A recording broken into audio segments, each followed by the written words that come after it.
सहना भवतु सहनौ भुनक्तु सह वीर्यं करवावहै तेजस्विनावधीतमस्तु मा विद्विषावहै।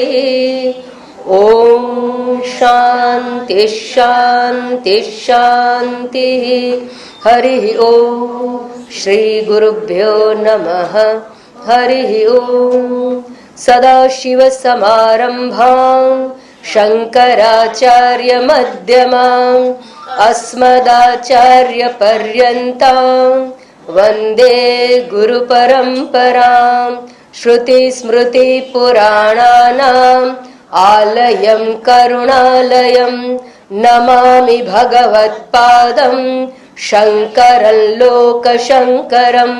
शङ्करं शङ्कराचार्यं केशवं बादरायणं सूत्रभाष्यकृतौ वन्दे भगवन्तौ पुनः पुनः।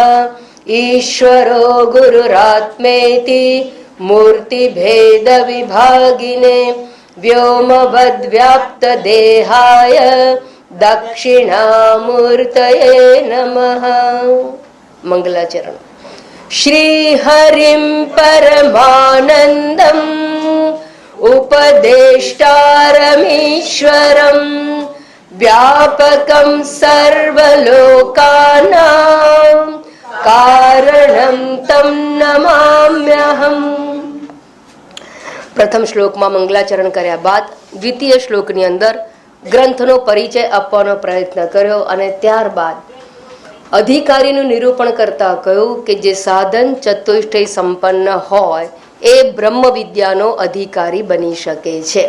તો આ સાધન ચતુષ્ટય સંપન્ન થવાય કેવી રીતે, એનો ઉપાય શું, એ દર્શાવતો શ્લોક ત્રીજો, જેની ઉપર આપણે ગઈકાલે વિચારણા કરી હતી. ત્યાં સમજાવવામાં આવ્યું, ત્રણ વસ્તુની વાત કરવામાં આવી. સ્વવર્ણાશ્રમ ધર્મેણ, પોતાના વર્ણને આશ્રમના ધર્મનું પાલન કરવું. સાદી અને સરળ ભાષામાં કહીએ તો કર્તવ્યનું પાલન કરવું. સ્વયંના કર્તવ્યનું પાલન કરવું એને જ સ્વધર્મ પાલન કહેવામાં આવે છે. One must perform there on duty. અને એ કરવાથી શું થશે? ઘણીવાર લોકોને થાય કે કર્તવ્ય કરવા જઈએ તો અમને ઘણો ગેરલાભ થાય છે. કદાચ ભૌતિક રીતે બાહ્ય જગતમાં ક્યાંક ગેરલાભ જેવું જણાય, પણ વાસ્તવમાં કર્તવ્ય પાલન એ ભૌતિક લાભાર્થે હોતું જ નથી. કર્તવ્ય પાલન આંતરિક લાભાર્થે છે, મનની વિશાળતા માટે છે, સંકુચ દ્રષ્ટિના ત્યાગ માટે છે, રાગદ્વેષથી નિવૃત્તિ માટે છે, એને જ ચિત્તની શુદ્ધિ પણ કહેવામાં આવતી હોય છે. તો મુખ્ય પ્રયોજન કર્તવ્ય પાલનનું અર્થાત નિષ્કામ કર્મયોગનું મુખ્ય પ્રયોજન છે આંતર લાભાર્થે, અને આપણે એને તોલીએ છીએ બાહ્ય લાભાર્થે. અને માટે ઘણીવાર લોકો પોતાના કર્તવ્યથી ચ્યુત થવા માટે તત્પર થઈ જાય છે. તો કર્તવ્ય ચ્યુતિ એ ટેમ્પરરી લાભ જેવું દેખાય, પણ વાસ્તવમાં બહુ મોટો ગેરલાભ છે. કારણ કે એ ઈગોની પુષ્ટિ કરનાર છે, અહંકારની પુષ્ટિ કરનાર છે, જે જ્ઞાન માર્ગે અવરોધક છે. કર્તવ્ય પાલન કરવાથી બાહ્ય લાભ પણ પ્રાપ્ત થતો જ હોય છે. એકવાર એક રંગારો હતો અને એક દરિયા ખેડુ હતા. એની પોતાની હોડી વહાણ વગેરે હતા. એક મોટી હોડી, એને ઘણી હોડીઓ અને વહાણ હતા. એક હોડી એને કલર કરવાનો હતો. બહુ વખત હોય એટલે કલર નીકળી ગયેલો, કલર ખુલી ગયેલો. એને રંગ કરવા માટે રંગારાને બોલાયો. રંગારો આવે, રંગારાને પૂછ્યું કે આ હોડી કલર કરવાની છે, કેટલા રૂપિયા લઈશ? એને કહ્યું કે 5000 રૂપિયા. તો કે સારું, તું રંગ કરી નાખજે. હવે એણે શનિવારે દિવસે રંગ કરવાનું શરૂ કર્યું અને સાંજ સુધીમાં એણે આખી રંગ કરીને તૈયાર કરી દીધી. હવે છોકરાઓને શનિવારે સ્કૂલ પતી ગઈ એટલે રવિવારે રજા હતી. એ હોડીવાળાના 4 સંતાન હતા, 2 દીકરા ને 2 દીકરી. એ રવિવારે સવારે દરિયા કિનારે ફરતા ફરતા એ લોકોને થયું ચાલો ને આપણે દરિયાની સૈર કરવા જઈએ.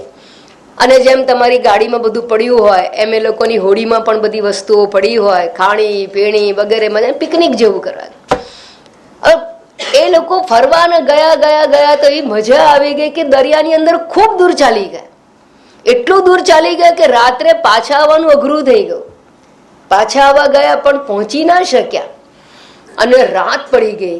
એટલે હોળીવાળાને ચિંતાથી મારા દીકરાઓનું થયું શું, અને એમને ખબર પડી કે મારા છોકરાઓ તો હોળી લઈને ગયા જે રંગ કરી છે, અને ગઈકાલે રંગ કરી છે એ હોળીમાં તો મોટું કાણું હતું, અને આ હોળી લઈને ગયા ને હજી સુધી જો આવ્યા નથી તો આ જે હોળીનો જે હોલ છે એની અંદરથી બધું પાણી અંદર ગયું હશે, છોકરાઓને ખબર નથી, અને ચોક્કસ હોળી ડૂબી ગઈ અને મારા છોકરાઓને મેં ગુમાવી દીધા. સતત પરમાત્માનું સ્મરણ કરે, જુએ, ભાળ કાઢવા માટે પ્રયત્ન કરે, તપાસ કરી, બાધા રાખે. આપણે જેમ રાખે ને ગુજરાતીઓ, બાધા રાખે, માનતા રાખે, એવા ઘણા બધા વિચારો, એવા બધા ખરાબ ખરાબ વિચારોમાંથી આખી રાત પસાર થઈ. અને સવારે પણ ઈશ્વરને પ્રાર્થના કરે કે મારા દીકરાઓ કોઈ પણ રીતે કંઈ પણ એની ભાળ પ્રાપ્ત થાય. અને સવાર પડી અને 4 છોકરાઓ હોળી લઈને પાછા આવ્યા. 4 છોકરાઓને હેમખેમ જોયા એટલે હોળીવાળો ખુશ થઈ ગયો, પ્રસન્નતાની સીમા ના રહી. અને તો તમે લોકો પાછા કેવી રીતે આવી ગયા? દોડતા પેલા હોળી પાસે ગયો અને એને જોયું શું કે પેલું જે કાણું હતું ને એ કાણામાંથી પાણી કેમ ના આવ્યું અને આ હોળી ડૂબી કેમ ના ગઈ? એને જોયું તો કાણું પૂરાઈ ગયેલું. થયું એવું કે રંગ કરનારો હતો એને તો ખાલી રંગ જ કરવાનો હતો, પણ એને પેલી હોળીમાં કાણું જોયું, એને થયું કે કાણાવાળી હોળી તો કેવી રીતે લઈ જવાય, એટલે એને રંગ કરતા કરતા એને જોયું કે આ હોળી જો કોઈ લઈ જશે તો નુકસાન થશે, એટલે એને એક કાણું પૂરી દીધું.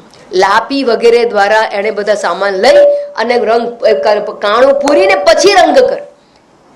અને એટલે એ કાણું ત્યાં હતું જ નહીં. પેલા હોળીવાળાને થયું કે આ તો પેલાને તો માત્ર મેં રંગ કરવાનું કહ્યું, એના જ પૈસા આપ્યા હતા. સોમવારે પૈસા લેવા માટે આવ્યો, એને પ્રસન્નતાથી એનો ચેક આપ્યો. હવે ચેક આપ્યો એટલે સામાન્ય રીતે આપણને કોઈ પૈસા આપે તો ત્યાં તો ગણવા ના બેસે ને, એટલે ચેક જોયું ને કવર લઈને બહાર નીકળી ગયો અને રસ્તામાં જઈને ચેક ખોલીને જોયું તો 50,000. એને થયું કે હા શેઠે ભૂલ કરી છે, 5,000 ને બદલે 1 મીંડું વધી ગયું છે, એટલે પાછો ગયો આપવા માટે. પાછો ગયો કે મેં તો 5,000 નક્કી કર્યું હતું, તમે તો 1 મીંડું વધારે આપ્યું, ભૂલમાં કોઈ બીજો ચેક તો નથી આપ્યો ને? ત્યારે હોળીવાળો કહે છે કે મેં તને વધારે નથી આપ્યા, તને તો 5 લાખ આપું તો પણ ઓછા છે, કારણ કે તે મારા છોકરાઓનો જીવ બચાવ્યો. શું કર્યું એને? કર્તવ્ય પાલન. યાદ રાખજો, ધંધો નથી કર્યો, માત્ર ધંધો નથી કર્યો, નિષ્ઠાપૂર્વક કર્તવ્યનું પાલન કર્યું. અને એ પાલન કરવાથી ભૌતિક લાભ તો મળ્યો, સાથે સાથે આંતરિક સંતોષ, આશીર્વાદ, એ જે માણસનો, જે હોળીવાળાના છોકરાઓને બચવાનો જે એનો ભાવ, એની તૃપ્તિનો ભાવ, એનો આનંદ, એ પણ એને ફળતો હોય છે. એને અદ્રષ્ટ ફળ કહેવામાં આવે. અને એ અદ્રષ્ટ ફળ જે પ્રાપ્ત થાય છે એ માત્ર આ જીવનમાં નહીં, જન્મો જન્માંતર એ આગળ એનું ખાતું આગળ જતું હોય છે. તો ચિત્ત શુદ્ધ રૂપી મુખ્ય ફળ એને પ્રાપ્ત થતું હોય છે. ત્યારબાદ કહેવામાં આવ્યું સ્વવર્ણાશ્રમ ધર્મેણ શબ્દ દ્વારા કર્મયોગની વાત કરવામાં આવી, જે ચિત્ત શુદ્ધિમાં ફળ પરિણમતું હોય છે. ત્યારબાદ કહું તપસા. તપશ્ચર્યા છે એ સંયમ માટે કરવાની હોય છે. ઉપાસના, તપશ્ચર્યા એ સંયમ માટે. તપસા શબ્દમાં બંને પ્રકારની વસ્તુ આવી ગઈ. એક ઇન્દ્રિય સંયમ પણ આવી ગયું, જેમ કે વાક તપસ. વાક તપસ એટલે મૌન રાખવું. મૌન રાખવું એટલે શું ખબર છે? અઘરામાં અઘરું મૌન કયું? ગિરા મૌનમ તુ બાલાનામ. વાણીનું મૌન તો રાખી શકીએ, સરળ છે, બસ નક્કી કર્યું નથી બોલવું. પણ જ્યાં જેટલું આવશ્યક હોય એટલું બોલવું એને વાક તપસ કહેવામાં આવે. જરૂર કરતા વધારે ન બોલવું, સત્યમ પ્રિયમ હિતમ બોલવું, અને એ પણ જરૂર પૂરતું બોલવું, એને વાક તપસ કહેવામાં આવે. તો ઇન્દ્રિય ઉપર સંયમ અને જેને જીભ ઉપર સંયમ હોય. જીભ ઉપર 2 પ્રકારનો છે, રસનેન્દ્રિય પણ છે અને વાણી એટલે કે કર્મેન્દ્રિય પણ છે. તો કર્મેન્દ્રિય ઉપર સંયમ અને રસનેન્દ્રિય ઉપર પણ સંયમ. આમ ઇન્દ્રિય ઉપર સંયમનો અહીંયા સંકેત તપસા શબ્દ દ્વારા કરવામાં આવેલો છે. અને સાથે સાથે ઉપાસના દ્વારા મન ઉપર સંયમ કહેવામાં આવ્યું છે. ઉપાસનાઓની અંદર એકાગ્રતા પ્રાપ્ત કરવા માટે જપ, પારાયણ વગેરેનો આધાર લેવામાં આવે. ઉપાસના એ માનસિક કર્મ છે અને માનસિક રીતે જપ કરવાથી ચિત્ત નૈશ્ચલ્યની પ્રાપ્તિ થાય છે. એને ધ્યાન યોગ પણ કહેવામાં, મેડિટેશન પણ કહેવામાં આવે. મેડિટેશન છે એ ચિત્ત નૈશ્ચલ્યનું સાધન છે, અર્થાત ચિત્તની એકાગ્રતાનું સાધન છે. બીજા શબ્દમાં કહીએ તો કોન્સન્ટ્રેશન ઓફ માઇન્ડ એ પ્રાપ્ત કરવું હોય તો ઉપાસના કહેવામાં આવેલી છે. એને તપસા શબ્દ દ્વારા અહીંયા શંકરાચાર્યજીએ જણાવી. અને ત્રીજો શબ્દ છે હરિતોષણાત. તો કર્મયોગ અને ઉપાસના યોગ એ કયા વાતાવરણમાં થવું જોઈએ? તો કે છે ભક્તિના વાતાવરણમાં થવું. ભક્તિ તો દરેક જગ્યાએ આવશ્યક છે. જ્ઞાન યોગ હોય, કર્મયોગ હોય કે ઉપાસન યોગ હોય, ત્રણેયમાં ભક્તિનું વાતાવરણ અનિવાર્ય છે. અને ભક્તિનું વાતાવરણ હોય એટલે ઈશ્વર પ્રેમ હોય. ઈશ્વર પ્રેમ હોય, જેના માટે પ્રેમ હોય એના માટે સમર્પણ હોય, એના માટે સેવા હોય. તો અહીંયા હરિતોષના શબ્દ દ્વારા ઈશ્વર પ્રેમ, ઈશ્વરની શરણાગતિ, ઈશ્વરમાં સમર્પણ થવું એટલે શરણાગત થવું. અને શરણાગતિ, પ્રેમ, ભક્તિ, શ્રદ્ધા આ બધાનો સમાવેશ હરિતોષના શબ્દ દ્વારા થાય છે. અહીંયા એક વસ્તુનો મારે ઉલ્લેખ કરવો છે. ઘણા વર્ષોથી સાંભળો છે એટલે બધી વાતનો હું ઉલ્લેખ નથી કરતો. અહીંયા જે શબ્દ કહેવામાં કે શરણાગતિ એ પણ મિસઅન્ડરસ્ટુડ, જેમ ભક્તિ શબ્દ પણ મિસઅન્ડરસ્ટુડ છે એવી રીતે શરણાગતિ પણ એનું પણ મિસઅન્ડરસ્ટુડ, અર્થાત એની ગેરસમજ વધારે પ્રવર્તે. શરણાગતિ, ઈશ્વરની શરણાગતિ સ્વીકારવી એટલે શું? શરણાગતિ અને ભક્તિ એક જ વસ્તુ છે. શરણાગતિ એટલે સમર્પિત થવું, ન્યચ્છાવર થવું, ત્યાગ કરવો. જે વસ્તુ પ્રિય હોય એના માટે ત્યાગ કરીએ, એને સમર્પિત થઈએ. તો ઈશ્વરની શરણાગતિ, ઈશ્વરને શરણે જવું એટલે શું? ભગવાન કોઈ વ્યક્તિ નથી જઈને આમ સાષ્ટાંગ દંડવાટ પ્રણામ કરી દે.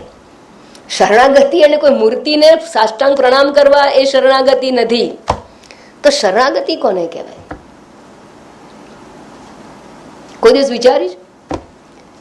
શરણાગતિ જ્યારે કોઈ સરેન્ડર થાય એટલે કોઈ ધારો કે દુશ્મન દેશનો માણસ આપણે ત્યાં આવી ગયો, એ સોલ્જર, અને પછી આપણે એને પકડી લઈએ અથવા આતંકવાદીને પકડી લઈએ અને પછી એને પહેલા કહેવામાં તું શરણે જા, શરણે આવ. એટલે શું કરવાનું? પહેલા હથિયાર હેઠા મૂકી દેવાનું, પછી હેન્ડ્સ અપ, પછી જેમ કહે એ પ્રમાણે ચાલ, આગળ ચાલ, એને ચલાવે, કે એ પ્રમાણે કરવાનું. બસ આને કહેવાય શરણાગતિ. એ શરણે આવી ગયો એમ આપણે આપણા હથિયાર હેઠા મૂકવાના, અર્થાત ઈશ્વર જેમ જીવાડે તેમ જીવવાનો પ્રયત્ન કરો. રામ રાખે તેમ રહીએ, ઓધવજી રામ રાખે તેમ રહીએ. આપણે તો ચિઠ્ઠી ના ચાકર જ. કોણે કહું? મીરાબાઈએ કહ્યું. એને કહેવાય શરણાગતિ, નંબર 1. બીજું, એટલે શું? રામ રાખે તેમ રહેવું એટલે શું કરવાનું? તો જે કઈ સંજોગ પરમાત્માએ આપ્યો છે જગતમાં, જે પરિબળો આપ્યા, જે વર્તમાન સંજોગ આપ્યા, મોટા ભાગના સંસારી લોકો કેવા છે? જે શરણાગત નથી એ કેવા છે? જગતને બદલી અને પોતાનું સામ્રાજ્ય સ્થાપવાનો પ્રયત્ન કરે છે. અને જે ભક્ત છે એ ઈશ્વરે જે આપ્યું છે એનો સ્વીકાર કરી અને પોતે એમાં સમાયોજન કરવાનો પ્રયત્ન કરે. એને આપણે પ્રસાદ બુદ્ધિ કહીએ છીએ. પ્રસાદ બુદ્ધિ એટલે ઈશ્વરે જે આપણા માટે નિર્માણ કર્યું હોય એ નિર્માણ કરેલી વસ્તુનો સ્વીકાર કરવો, એટલે પોતાના હથિયાર હેઠા પોતાનો પ્રયત્ન ન કરવો. એનો અર્થ કાયરતા નહીં સમજતા. એના માટે વિવેક બુદ્ધિ જોઈશે. શરણાગતિ વિવેક વગરની ના હોવી જોઈએ. એક સરસ વાક્ય છે, God grant me the serenity to accept the thing which I can not change, to change the thing which I can, and wisdom to know the difference. મને પરમાત્મા તો એવી શક્તિ આપ કે જે તે સંજોગો ઘડ્યા છે એને હું સ્વીકારી શકું અથવા બદલી શકું, પણ જે હું બદલી શકવા સમર્થ છું. જે ઈશ્વરનો પોર્ટફોલિયો હોય ને એમાં તમે બદલી ન શકો, પણ જે આપણે કરી પ્રયત્નપૂર્વક બદલી શકતા હોઈએ એના માટે પ્રયત્ન ચોક્કસ કરવો જોઈએ. અને એક બુદ્ધિ, વિવેક બુદ્ધિ, સમજ આપ કે કયું મારા હાથમાં છે અને કયું તારા હાથમાં છે. એવી સમજ દ્વારા પરિસ્થિતિનો સ્વીકાર કરવો, એને નંબર 1 શરણાગતિ એટલે સમર્પિત, હથિયાર હેઠા નાખવા. બીજા શબ્દોમાં કહીએ તો ઈગો, ઈગો એ મોટામાં મોટો હથિયાર છે, જેના દ્વારા આપણે આપણી ઈચ્છા પ્રમાણે કરવાનો પ્રયત્ન કરતા હોઈએ. લોકોને બદલવા પ્રયત્ન કરીએ, જગતને બદલવા પ્રયત્ન કરીએ, વસ્તુ બદલવા પ્રયત્ન કરીએ. આ ઈગોનું કામ. તો એ હથિયાર હેઠું મૂક. નંબર 1. નંબર 2, હથિયાર હેઠા મૂક્યા પછી શું કરવાનું? જેમ પેલો કે એમ જવાનું. બરાબર? ભગવાન આપણને કે એમ આપણે જીવવાનું. તો ભગવાનની શરણાગતિ થઈ કહેવાય. આ મુખ્ય વસ્તુ છે. ભગવાન ક્યારે કહેવા આવ્યા? મા બાપ તો કહેવા આવતા હોય, વડીલો કહેતા હોય, અને ઘણી વાર એવું બધું હોય છે મા બાપ પોતાના વિચારો પ્રમાણે બધા છોકરાઓને ઢાળવા પ્રયત્ન કરે, અને જે યોગ્ય હોય પણ નહીં ઘણી વાર. કારણ કે દરેક મનુષ્યની એક મર્યાદા હોય છે, વ્યક્તિગત મર્યાદા હોય છે. તો ઈશ્વર ક્યારે કહેવા આવે આપણને, અને કઈ રીતે જીવવું? ઈશ્વરની વાણી એટલે વેદવાણી. વેદને ઈશ્વરના નિશ્વાસ કહેવાય છે. નંબર 1. ઈશ્વરની વાણી એટલે ગીતાજીની વાણી. ઈશ્વરની વાણી એટલે શાસ્ત્રની વાણી. અને શાસ્ત્રમાં કયા પ્રમાણેનું જીવન જીવવું એ જ ઈશ્વરે કયું કર્યું કહેવાય છે. તો ઈશ્વરે કયું કરવું કહે એ કરવું એટલે શું? શાસ્ત્રમાં જે પદ્ધતિ કહેવામાં આવી, જે કર્તવ્ય કહેવામાં આવ્યું, જે કરવાનું કહેવામાં આવ્યું છે એ પ્રમાણેનું જીવન જીવવું. કોઈ પણ સંજોગોમાં એને વ્રતની જેમ અપનાવવું, એને કહેવાય ઈશ્વરની શરણાગતિ. એ બરાબર યાદ રાખજો. બાકી નમન કરવું એને ઈશ્વરની શરણાગતિ નથી કહેતા. કારણ કે એવું તો આપણે આમે 25 વાર સૂર્ય નમસ્કાર કરીએ તો નમન થતા જ હોય. હા, આપણે આસનો કરીએ તો કેટલા નમન, પણ એમાં ભાવ નથી હોતો ભક્તિનો. ભક્તિ ભાવ ક્યારે થયો કહેવાય? ઈશ્વરની આજ્ઞા પ્રમાણે જીવન જીવવું એને કહેવાય નમસ્કાર. પછી એ ઉદ્ધવ ગીતાના રૂપમાં હોય, રામ ગીતાના રૂપમાં હોય, ભગવદ્ ગીતાના રૂપે હોય કે વેદના રૂપે હોય, કોઈ પણ રૂપે હોય. તો અહીંયા હરિતોષણાત એટલે ઈશ્વર કહે એ પ્રમાણે જીવવાથી ઈશ્વરની પ્રસન્નતા પ્રાપ્ત થાય, અને ઈશ્વરની પ્રસન્નતા પ્રાપ્ત થાય તો ચિત્તની શુદ્ધિ પ્રાપ્ત થાય છે. તસ્માત સર્વેષુ કાલેષુ મામ અનુસ્મર યુધ્ય છે. ભગવાન કહે છે ગીતામાં, માટે દરેક સંજોગોમાં મારું સ્મરણ કરતા કરતા જીવન સંગ્રામમાં તું આગળ વધ. આને કહેવાય ઈશ્વરની શરણાગતિ. તો ભક્તિનું વાતાવરણ હોય, ઈશ્વર પ્રેમ હોય તો જ નિષ્કામ કર્મ છે ચિત્ત શુદ્ધિમાં પરિણમે છે.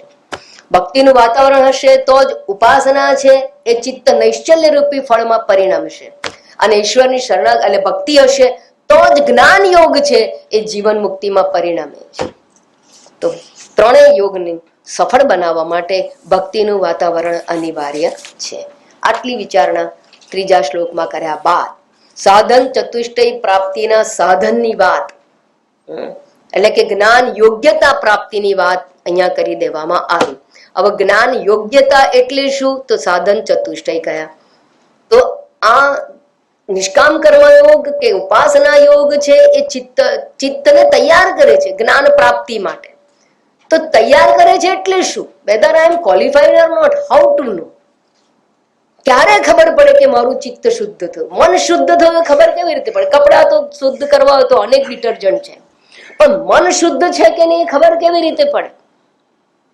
તો જીવનમાં વિવેક, વૈરાગ્ય, ષટ સંપત્તિ અને મુમુક્ષાની પ્રાપ્તિ થવી તો સમજી લેવાનું ચિત્ત શુદ્ધ છે. ચિત્ત શુદ્ધિ અને સાધન ચતુષ્ટય બંને પર્યાય છે. ચિત્ત શુદ્ધિ એટલે રાગદ્વેષની નિવૃત્તિ, અને રાગની નિવૃત્તિ એટલે વૈરાગ્યની પ્રાપ્તિ. રાગ રહિતતા એને જ વૈરાગ્ય કહેવામાં આવે. તો ચિત્તની શુદ્ધિ પ્રાપ્ત થવી એટલે જ સાધન ચતુષ્ટયની પ્રાપ્તિ થવી. આ એનું પેરામીટર છે. થોડું સમજવાનો પ્રયત્ન કરજો, નહીં તો શાસ્ત્રના શબ્દો શાસ્ત્રમાં જ રહેશે, નહીં તો જીવનમાં નહીં આવે. અને એ સમજાવવા માટે હવે સાધન 4 છે એનું પહેલા એની વ્યાખ્યા શું, કોને વૈરાગ્ય કહેવાય? યાદ રાખજો, આ 4 સાધનો ચિત્તગત છે, આંતરિક છે, સૂક્ષ્મ છે, બાહ્ય નથી. વિવેક, વૈરાગ્ય વગેરે માનસિક ભૂમિકા છે. મેચ્યોર પર્સનાલિટી જેને કહેવાય એ માનસિક ભૂમિકા છે, એ કોઈ બાહ્ય આડંબર નથી. ક્યાંય ગીતામાં નથી કહ્યું કે તમે ભગવા પહેરો તો ભગવાન મળે. ક્યાંય નથી કહ્યું કે માળા તિલક કરો, મુંડન કરો તો ભગવાન મળે. ના, ક્યાંય નથી કહ્યું. ક્યાંય એવું નથી કહ્યું કે એકાદશીએ આપણે ફળાહાર કરીએ તો ભગવાન મળે. ક્યાંય ફળાહારની વાત કરી ગીતામાં? ના, ક્યાંય નથી કરી. હા, સંયમ થાય, ચોક્કસ થાય, પરમાત્માની પ્રાપ્તિ માટે તમારે આવશ્યક જે સંયમ છે એની પ્રાપ્તિ થાય, પણ પરમાત્મા મળે એવું નથી કહ્યું. તો આ 4 સાધન પ્રાપ્ત કરશો તો પરમાત્માની પ્રાપ્તિ થશે. અને આ 4 સાધન શું છે એ સમજાવવા માટે ચોથા શ્લોકની અંદર આપણે ગઈકાલે આવ્યા હતા. એ શ્લોક પાછો હું ગવડાવું છું અને પછી એના ઉપર વિચારણા કરીશું. સૌથી પહેલા આ એક અદ્ભુત ગ્રંથ છે જેમાં સૌથી પહેલા ભગવાન શંકરાચાર્યજીએ વૈરાગ્યને પ્રાધાન્ય આપીને પહેલા ક્રમમાં મૂકેલો છે. બ્રહ્માદિ સ્થાવરાંતેષુ વૈરાગ્યમ વિષયેષ્વનુ યથૈવ કાકભિષ્ઠાયાં વૈરાગ્યમ તદ્ધિ નિર્મલમ બ્રહ્માદિ સ્થાવરાંતેષુ વૈરાગ્યમ વિષયેષ્વનુ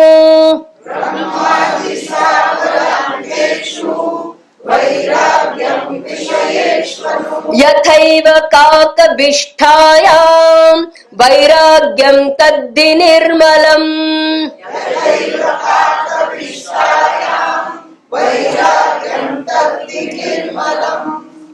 વૈરાગ્ય એટલે શું? ભાષાંતર જોવા જઈએ તો ડિટેચમેન્ટ, ડિસ્પેશન એને કહેવાય વૈરાગ્ય. આસક્તિથી મુક્તિ એને વૈરાગ્ય કહેવાય. રાગથી મુક્તિ એને વૈરાગ્ય કહેવાય. માત્ર રાગથી નહીં પણ દ્વેષથી પણ, કારણ કે રાગ અને દ્વેષ એક સિક્કાની બે બાજુ. યાદ રાખજો, એક જગ્યાએ રાગ હોય ને બીજી જગ્યાએ દ્વેષ હોય જ. દ્વેષ વગર રાગ હોતો જ નથી. મને મારા પુત્ર માટે ખૂબ પ્રેમ છે એટલે બીજા માટે ક્યાંક તો દ્વેષ રહેલો હોય જ છે. એટલે મને દ્વેષ નથી, માત્ર રાગ છે. બોલશો જ નહીં, તમને ખબર નથી કે અંદર નથી પણ પડેલો જ હોય. કારણ કે પ્રકૃતિની રચના જ એવી છે. આ આખી પૃથ્વી છે ને, એના એક ગોળાર્ધમાં પ્રકાશ છે ને તો બીજા ગોળાર્ધમાં બંને સાથે જ જાય. એમ રાગ અને દ્વેષ એક સિક્કાની બે બાજુઓ જ છે, સાથે જ જાય. એવી રીતે વખાણ અને વખોડ, તમારી જો પ્રશંસા થતી હોય ને તો યાદ રાખજો એટલા જ પ્રમાણમાં તમારી નિંદા પણ થતી હોય. વખોડ અને વખાણ એ પણ એક સાથે જ જાય.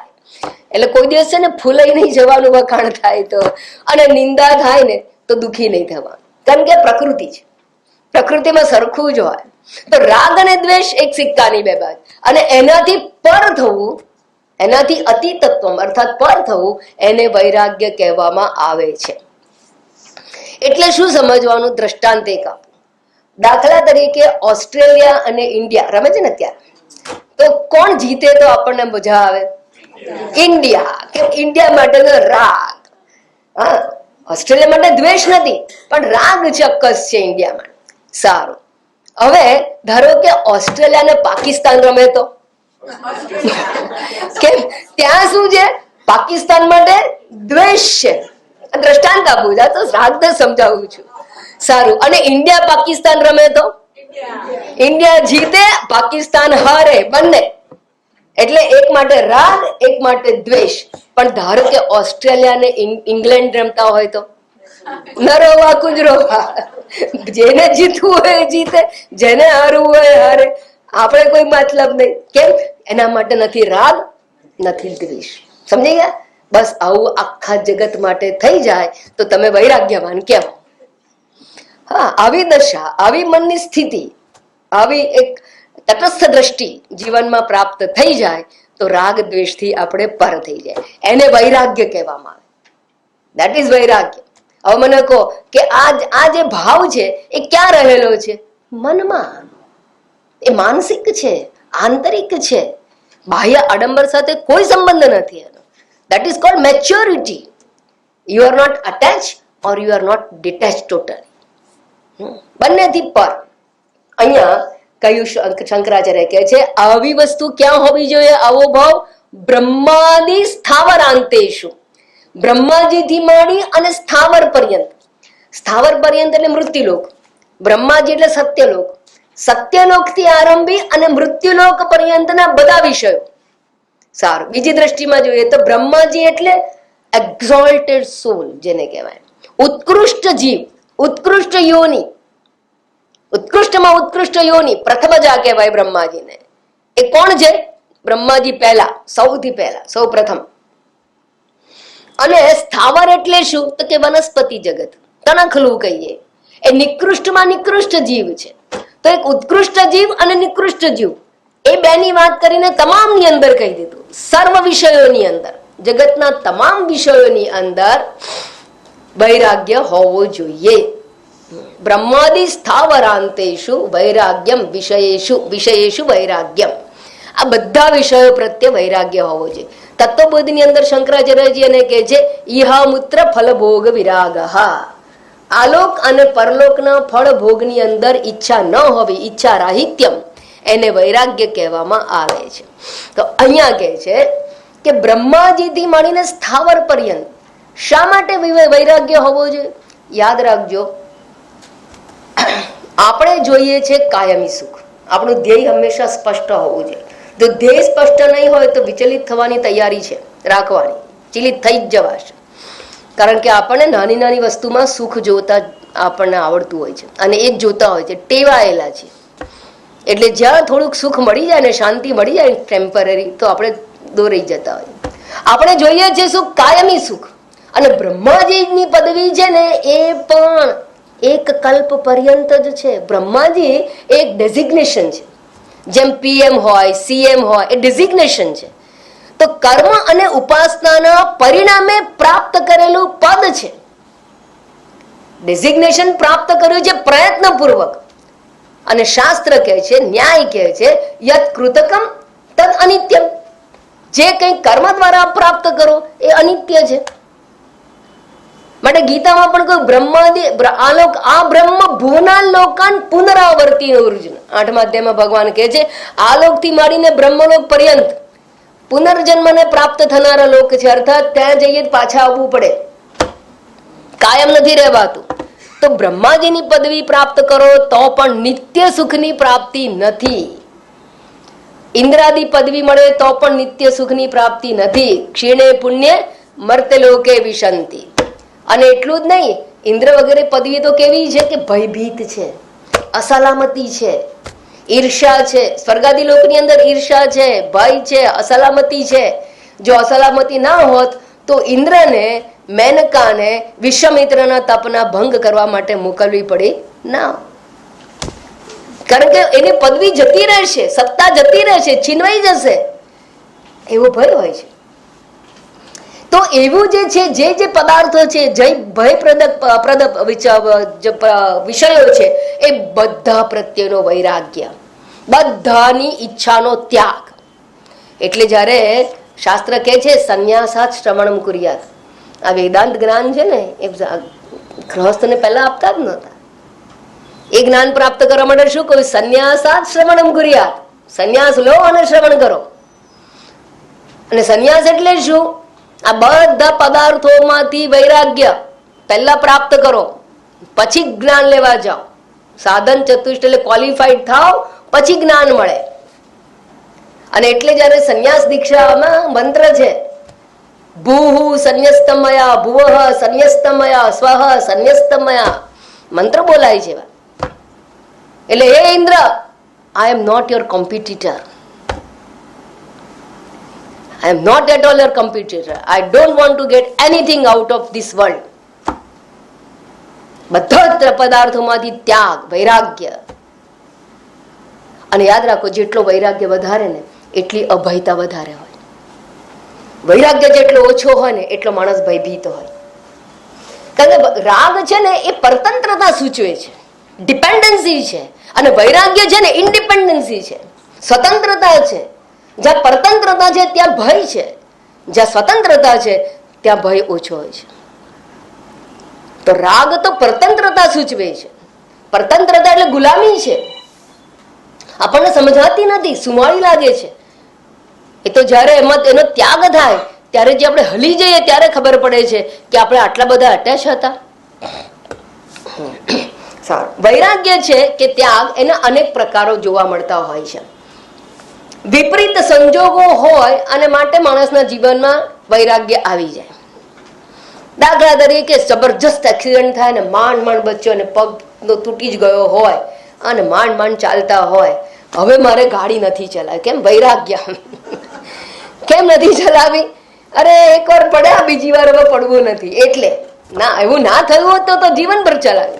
આને કે વિપરીત સંજોગોને કારણે આવેલો વૈરાગ્યનો ભાવ.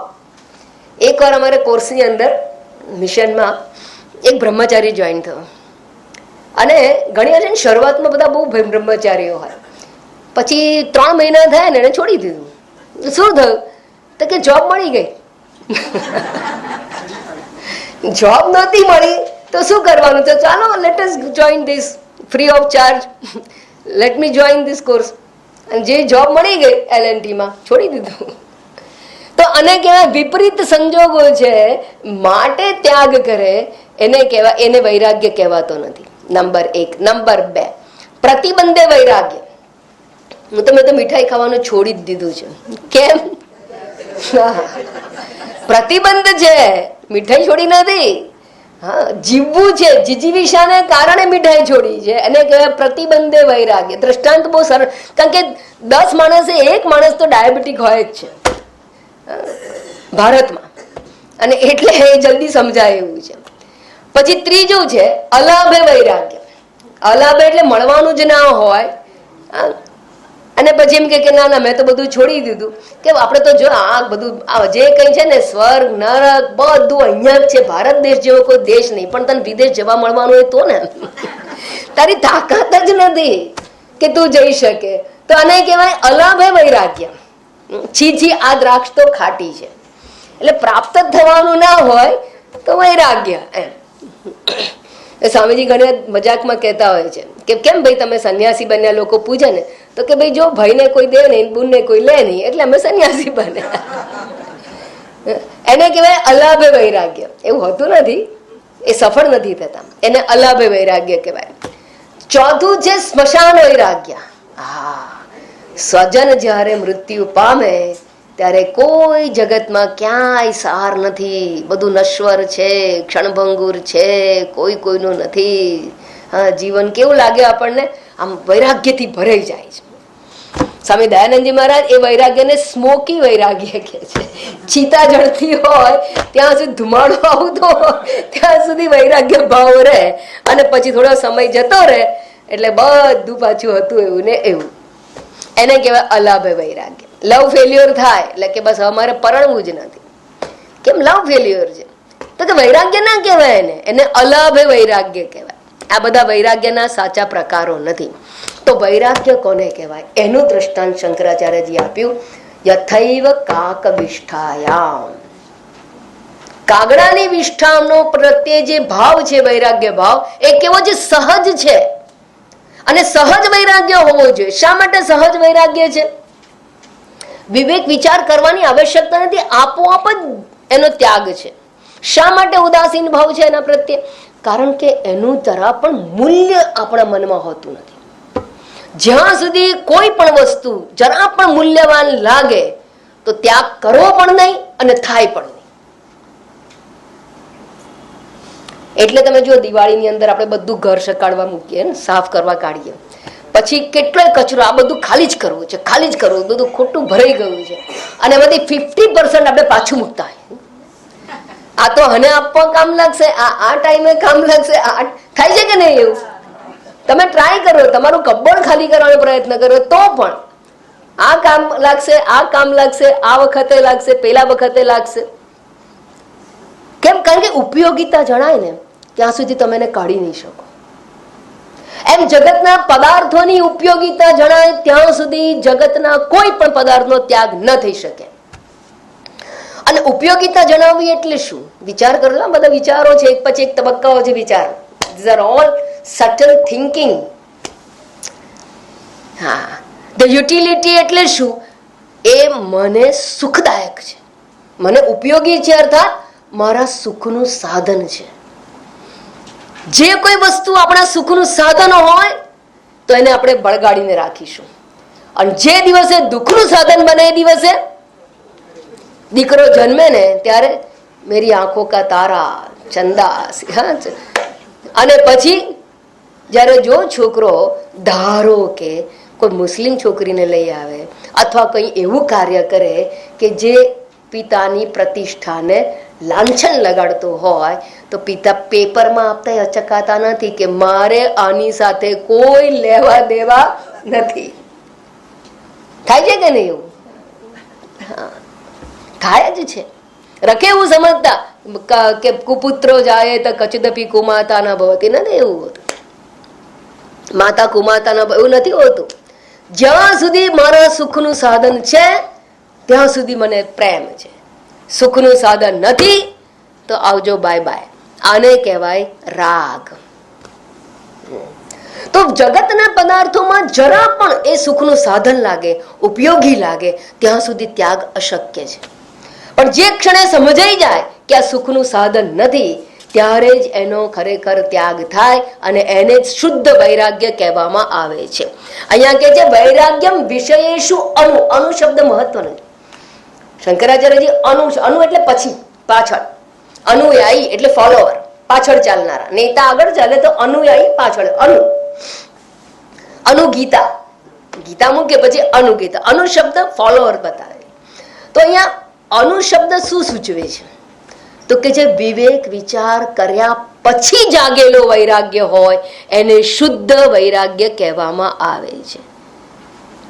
શુદ્ધ વૈરાગ્ય એટલે વિવેક વિચાર દ્વારા. વિવેક વિચાર દ્વારા જન્મવું, વૈરાગ્ય જન્મવું એટલે શું? મેં કહ્યું હતું કે આ બહુ મહત્વનો મુદ્દો છે, મહત્વનું સાધન પણ છે. અને સ્વામીજી એક એક્ઝામ્પલ કાયમ આપે કે આપણે જો 4 વસ્તુ જોઈતી હોય તો કેવી રીતે લાવી? તો કે ખાટલાના 4 પાયા છે અને આપણે ખાટલો આખો જોઈતો હોય તો એક જ પાયો પકડી રાખીને ખેંચો, 4 આવી જાય. એક વૈરાગ્યને પકડી રાખો, બધું આપોઆપ આવી જશે, સરળતાથી આવી જશે.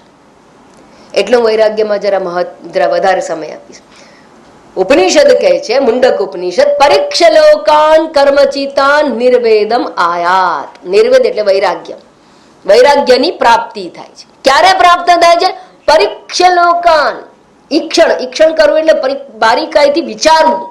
ઈક્ષણ કરીને માત્ર જોવું નહીં, જોવું એટલે વિચારવું. શું જોવાનું, શું વિચારવાનું? પરીક્ષા લોકાન. લોકાન એટલે જે આપણા કર્મફળ રૂપે પ્રાપ્ત થયેલા સંજોગો છે, જીવનના અનુભવો છે, એના પર વિચાર કરો. અને શું સમજાશે કે મારે જોઈએ છે જે સુખ, કાયમી સુખ. ન અસ્તિ અકૃત કૃતેના. કર્મ દ્વારા કાયમી સુખની પ્રાપ્તિ થતી નથી. કર્મ દ્વારા, કર્મ અનિત્ય હોવાથી જે સુખ પ્રાપ્ત થશે એ અનિત્ય પ્રાપ્ત થશે. આ વિચાર કરો. આ બહુ મોટો દોષ છે. જગતના વિષયોમાં જો દોષ દર્શન કરવું હોય તો મુખ્ય દોષ અને મોટો દોષ હોય તો અનિત્યતા, ક્ષણભંગુરતા, ટેમ્પર.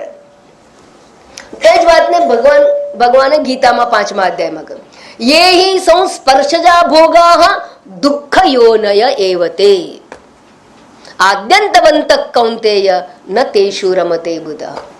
યેહિ સંસ્પર્શજા ભોગા અર્થાત જે ઇન્દ્રિયોના સંપર્કમાં જે વિષયો આવે એના દ્વારા જન્મેલું જે સુખ છે, ભોગોના સંપર્કમાં આવવાથી જન્મતું જે સુખ છે. દાખલા તરીકે આપણા મનગમતા સ્વાદિષ્ટ ભોજન આપણે લઈએ, આનંદ આવે તો એ કેવા છે? તો કે છે દુઃખયોનય. ભગવાન તો એવું કે છે. આપણને તો આનંદ લેખાય છે, પણ ભગવાન શું કે છે? દુઃખની યોની છે. યેહિ સંસ્પર્શજા ભોગાઃ દુઃખ. ક્યાંય સુખની વાત નથી કરતા ભગવાન. વાત સાચી છે, ખરેખર સુખ નથી. સુખની ભ્રાંતિ અવશ્ય છે. કોઈ ધારો કે મને ગુલાબ જાંબુ ખાવામાં સુખ મળે છે, બહુ ભાવે છે, બહુ ભાવે છે એટલે આપણે બનાવે, મા બાપ બનાવે, ખવડાવે, કોઈ મહેમાન આવે તો એને ભાવતું આપણે આપીએ. હવે મને કહો કે ખરેખર એ જે સુખનો અનુભવ કરીએ ગુલાબ જાંબુ ખાઈને, તો સુખનો અનુભવ આપણે કરીએ તો બધાને બધા સુખી થાય ને. એ ગુલાબ જાંબુમાં જો સુખ હોય તો બધાને સુખનો અનુભવ થવો જોઈએ. ગુલાબ જાંબુમાં શુગર, ખાંડ હોય કે ના હોય? ચાસણીમાં ડૂબેલું હોય. તો ચાસણીમાં ડૂબેલું હોય એમાં શુગર છે, ખાંડ છે, શર્કરા છે. તો તમે બધા ખાઓ તો સ્વીટનેસ, શુગર, એનો સ્વાદ આવે કે ના આવે? આવે, બધાને આવે, યુનિવર્સલ, એવરીવેર. પછી એ માણસ અમેરિકન હોય કે ચાઇનીઝ હોય કે પાકિસ્તાની હોય કે ઇન્ડિયન હોય, બધાને આવે, આજે આવે, કાલે આવે, વર્ષો પછી પણ આવે, અને પૂર્વેના લોકોને પણ આવતો હતો. હવે જો એ ગુલાબ જાંબુમાં સુખ છે એવું કહો તો એ પણ બધામાં આવવું જોઈએ. જો ગુલાબ જાંબુમાં હોય તો ધીસ ઇઝ લોજિક. હું તમને કહું, ખરેખર જાગવા માટે બહુ લાંબો વિચાર કરવાની જરૂર નથી. નાની નાની વસ્તુને સમજવાની આવશ્યકતા. Just think over it. Is it there? અને જો હોય સુખ તો બધાને મળવું જોઈએ સુખ, પણ બધાને સુખ નથી મળતું. એનો અર્થ કે એમાં ખાંડ ચોક્કસ છે, સાકર છે, પણ સુખ નથી. એટલે ગુલાબ જાંબુમાં સુખ ખરેખર નથી. જો હોત તો બધાને આવે. તો ક્યાં છે એ વિષય બીજો છે, શીખીશું, આપણે આગળ વધીશું. પણ એટલું ચોક્કસ સમજી જવાનું કે વિષયોમાં સુખ નથી, સુખનું આરોપણ છે, સુખની ભ્રાંતિ છે. કેમ સુખ અનુભવાય છે એ આખો અલગ વિષય છે. ફરી વાર આમાં આવશે, ક્યારેક આગળ વિચારીશું. તો એટલા માટે ભગવાન કે છે દુઃખ યોનય, દુઃખની યોની છે. સુખ તો નથી, પણ દુઃખનું કારણ છે. યોની એટલે કારણ, મૂળ. શા માટે દુઃખનું કારણ છે? તો કે છે આદિ અને અંતવાન છે. એ સુખ કેવું છે? આવનારું અને જનારું છે, ક્ષણભંગુર છે. આદ્યંતવંત કૌંતેય ન તેષુ રમતે બુધઃ. જે વિચારશીલ મનુષ્ય છે, જે સજાગ મનુષ્ય છે, જે મુમુક્ષુ છે, જેના જીવનનું ધ્યેય ઉત્કૃષ્ટ છે, જેને ક્ષય પ્રાપ્ત કરવું છે, એવા લોકો એમાં રમણ કરતા નથી. અને આવી સમજ પ્રાપ્ત કરો તો વૈરાગ્ય આપોઆપ આવે. વિષયો સુખદ છે જ નહીં. માટે ભર્તૃહરિ મહારાજ પણ સરસ વાત કરે છે. ભોગે રોગ ભયમ કુલે ચ્યુતિ ભયમ વિત્તે નૃપાલાદ ભયમ મૌને દૈન્ય ભયમ બલે રિપુ ભયમ રૂપે જરાયા ભયમ શાસ્ત્રે વાદ ભયમ ગુણે ખલ ભયમ કાયે કૃતાંતાદ ભયમ સર્વે વસ્તુ ભયાન્વિતમ ભુવિ નૃણામ વૈરાગ્યમ એવ અભયમ. બધી વસ્તુમાં ભય રહેલો છે. આ શું બતાવું છું? વૈરાગ્યની પ્રાપ્તિ ક્યારે થાય, કેવી રીતે થાય. રખે એવું સમજતા કે મોટી ઉંમર થઈ જાય એટલે માણસને બધા ભોગમાંથી ઉપરામ થઈ જાય. ના, જેમ ગરડા થાય એમ શીરો ખાવાનું વધારે મન થાય, જેમ પગ ના ચાલે એમ વધારે દોડવાનું મન થાય. અને મેં તો હંમેશા જોયા છે જેને ટાલ હોય ને એને વધારે કાંસકા ફેરવવાનું મન થાય. આ ચૂક જોજો તમે, આ ઓબ્ઝર્વેશન. જે ના હોય ને એને માટે વધારે તલપ જાગતી હોય છે. એટલે કેવું સમજતા કે સમય આવે ને માણસને વૈરાગ્ય પ્રાપ્ત થઈ જાય. એટલે મેં આગળ કહું કે સમય સાથે લેવા દેવા નથી. જન્મો જાય ને તોય વૈરાગ્ય ના આવે. વૈરાગ્ય આવશે માત્ર ને માત્ર યોગ્ય વિચારણાથી. એટલે કોઈ વિવેકજન્ય વૈરાગ્ય, યોગ્ય વિચાર કરવો પડશે. આ વિચારણા એટલે કઈ આ પ્રકારની વિચારણા. શું છે વિચારણા? ભોગે રોગ ભયમ. ભોગ કરવામાં આવે તો શું પ્રાપ્ત થાય છે? રોગ. આખો વખત મોબાઈલમાં માણસ, છોકરાઓ જો કરીને શું કરે છે? 10 વર્ષની ઉંમર થતી નથી, ચશ્મા લઈને બેસી જાય છે. ભોગ વારંવાર જો કરવાથી આંખ બગડે.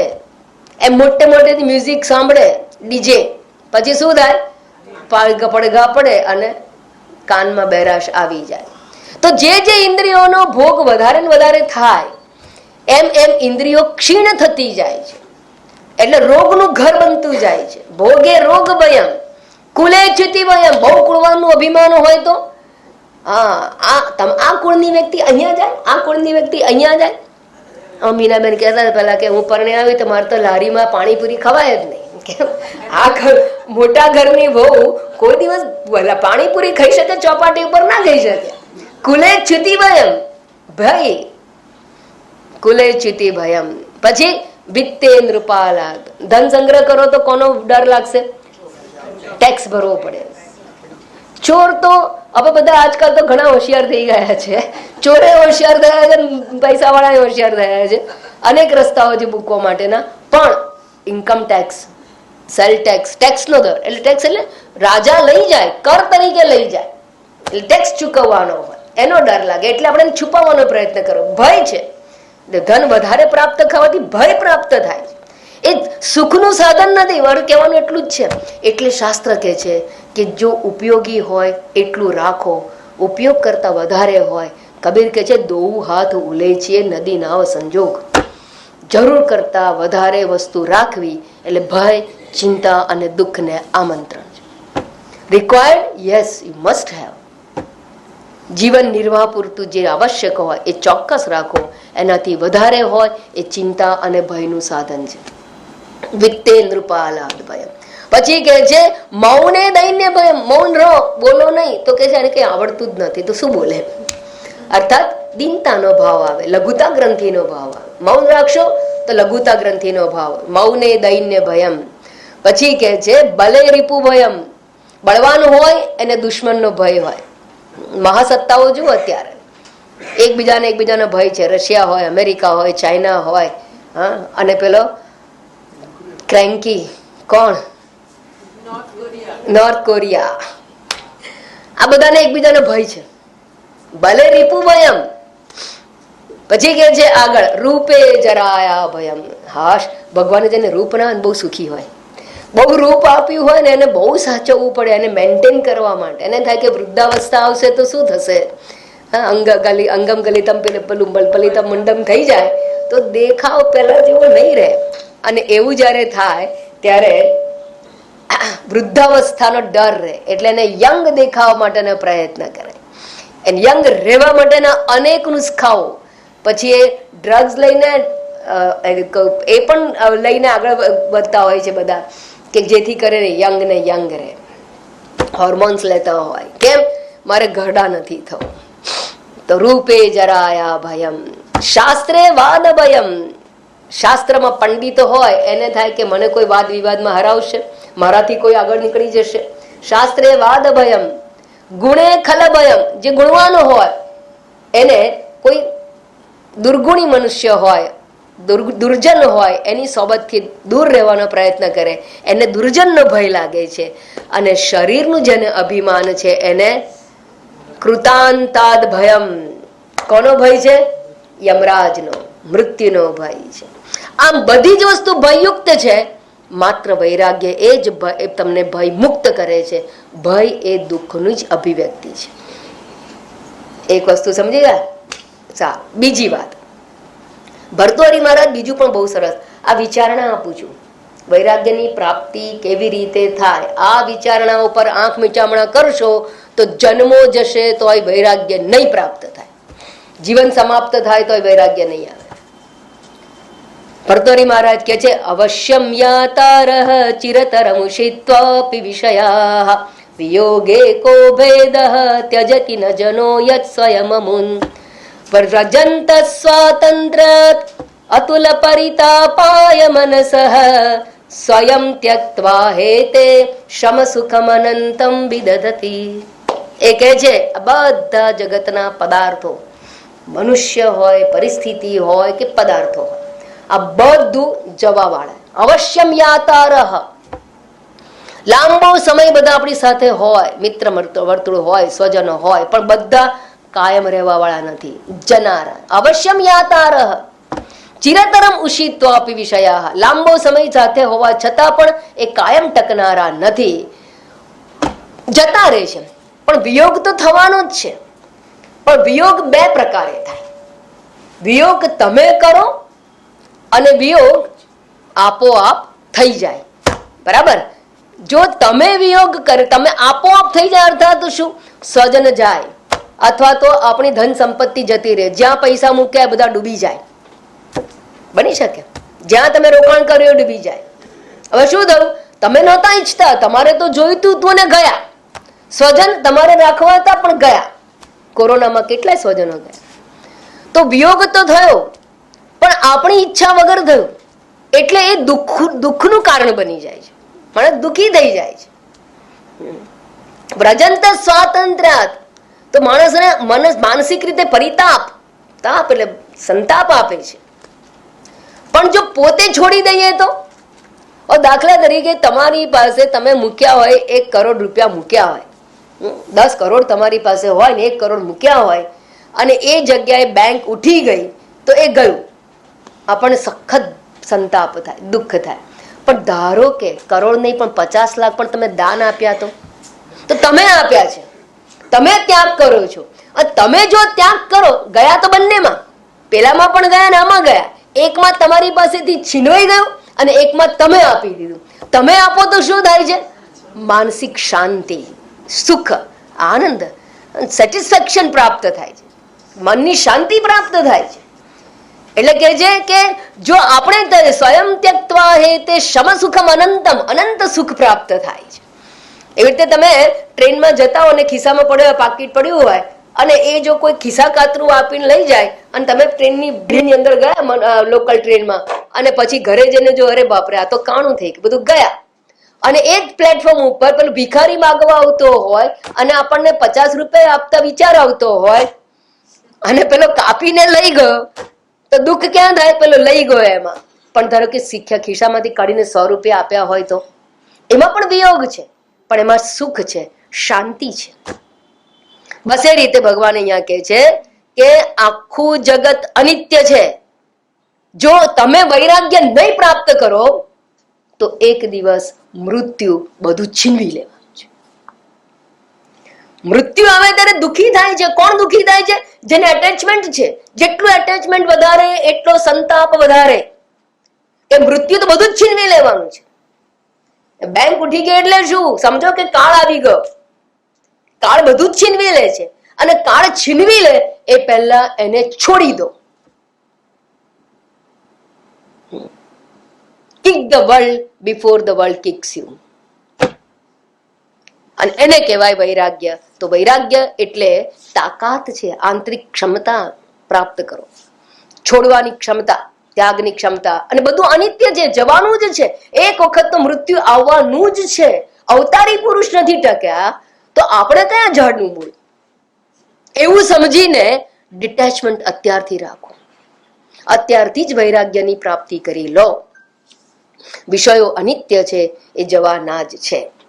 એક મહાપુરુષ, એને ખૂબ પૈસા હતા, ખૂબ ધનવાન હતો અને ખૂબ મોટી ફેક્ટરી હતી, ધન હતું, બધું જ હતું અને છોડી અને સાધુ બની.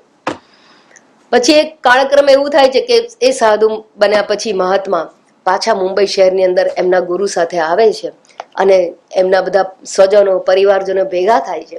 બધા એમને પ્રણામ કરે છે અને પ્રણામ કરીને એમના આશીર્વાદ કે તમે બહુ મોટા ત્યાગી છો, તમે બહુ મોટા ત્યાગી છો અને અમે તો ત્યાંના ત્યાં.